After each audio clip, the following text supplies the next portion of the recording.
ശത്രുവിന്റെ സർവശക്തിക്കുമെതിരായി അജീയമായ ആയുധം ധരിപ്പിക്കുകയും ചെയ്യട്ടെ.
ആയുഷ്കാലം സന്തോഷിക്കുവാൻ നിനക്കിടയാവുകയും ചെയ്യട്ടെ.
മനുഷ്യ ജീവിതത്തിൽ സന്തോഷിക്കുന്നവനായിരുന്നു നിങ്ങളുടെ ജീവിതത്തിൽ പ്രീതിപ്പെട്ട് നിങ്ങളുടെ ബന്ധത്തെ വാഴ്ത്തി അനുഗ്രഹിക്കുവാനാണ് സ്വർഗീയ മണവാളനായ മശീഹ യഥാർത്ഥമായ തന്റെ മണവാളത്തെ നാമത്താൽ നിങ്ങളുടെ മണവാളത്തിൽ നിന്ന് മുദ്രയിടട്ടെ. ബസികാരുടെ സഫീർ എന്നപോലെ നിങ്ങൾ അന്യനും സന്തോഷിക്കുവാൻ ഇടയാകട്ടെ. കരുണയുള്ള വലതുകൈ വന്ന് നിങ്ങളിൽ ആവസിച്ച് എല്ലാവിധ ഉപദ്രവങ്ങളും നിങ്ങളെ കാത്ത് പരിപാലിക്കുകയും ചെയ്യുമാറാകും. സമാധാന ദൂതൻ നിങ്ങളോടുകൂടെ ഇരുന്ന് ആകുലസ്ഥയുടെ വഞ്ചനയിൽ നിന്ന് നിങ്ങളെ സംരക്ഷിക്കുമാറാവട്ടെ. മനോഹരമായ അസൂയയിൽ നിന്ന് ദൈവം നിങ്ങളെ കാത്ത് കൊള്ളുകയും ചെയ്യട്ടെ. നിങ്ങളുടെ പരസ്പരം സന്തോഷിപ്പിക്കുകയും നിങ്ങളുടെ ദുഃഖങ്ങളെ നീക്കളയുകയും ചെയ്യട്ടെ. അബ്രഹാം ഇസ്ഹാക്കിലും ഇസ്ഹാക്ക് യാക്കോബിലും യാക്കോബ് യോസേഫിലും സന്തോഷിച്ച പ്രകാരം നിങ്ങൾ സന്തോഷിക്കേണ്ടതിന് ഉത്തമ സന്താനങ്ങളെ കർത്താവ് നിങ്ങൾക്ക് നൽകുമാറാകട്ടെ. നിങ്ങൾ വർദ്ധിച്ചു വരികയും ഭൂമിയിൽ നിറയുവേൻ എന്ന് പറഞ്ഞുകൊണ്ട് ദൈവം നോഹിനും മക്കൾക്കുമായി നൽകിയ അനുഗ്രഹം നിങ്ങൾ വസിക്കട്ടെ. ദൈവം അബ്രഹാമിനും ഇസ്ഹാക്കിനും യാക്കോബിനും നൽകിയതായ അനുഗ്രഹം നിങ്ങൾ വസിക്കട്ടെ. ആകാശത്ത് നിന്ന് പരിമഞ്ഞും ഭൂമി ഉത്പാദിപ്പിക്കുന്ന സർവ്വഫലങ്ങളും ദൈവം നിങ്ങൾക്ക് നൽകട്ടെ. നിന്റെ പിതാവിന്റെ ദൈവം നിന്നെ അനുഗ്രഹിക്കുമെന്ന് പറഞ്ഞുകൊണ്ട് യാക്കോബ് തന്റെ പുത്രനായ യോസേഫ് നൽകിയതായ അനുഗ്രഹം നിങ്ങൾ വസിക്കട്ടെ.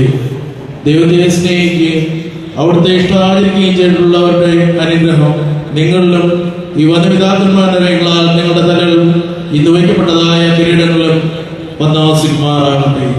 കർത്താവിന്റെ നാമം നിങ്ങളുടെ മേൽ വിളിക്കപ്പെട്ടിരിക്കുന്ന എല്ലാ ജാതികളും സന്തോഷിച്ച് മഹത്വം പാടുമാറാകട്ടെ. ഐശ്വര്യങ്ങൾ കൊണ്ടും സമ്പാദ്യങ്ങൾ കൊണ്ടും സർവ്വവിധ സൗഭാഗ്യങ്ങൾ കൊണ്ടും ദൈവം നിങ്ങളെ സമ്പന്നരാക്കി ആ പാമ്പിനോടെന്ന പോലെ നിങ്ങളുടെ കടങ്ങളും പാപങ്ങളും ക്ഷമിക്കുകയും ചെയ്യുമാറാകട്ടെ. വലതു ഭാഗത്തെ കാണെ പോലെ നിങ്ങളും സ്വർഗരാജ്യത്തിന് അവകാശികളായി ഭവിക്കട്ടെ. നാം എല്ലാവരുടെയും മരിച്ചുപോയ പാപപരിഹാരം പ്രാപിക്കുകയും കൂട്ടിക്കൊണ്ടുപോകുന്ന പ്രവാഹിയോട് ഉടമ്പടി ചെയ്യുവാനായി സീനായ മലയിൽ ഇറങ്ങി വരുന്ന മുഹമ്മദ് നിങ്ങളെയും നിങ്ങളുടെ സംഘം മുഴുവനെയും അനുഗ്രഹിക്കുമാറാകട്ടെ. നമുക്ക് പിതാവിനും പുത്രനും പരിശുദ്ധ റൂഹായിക്കും സ്തുതി.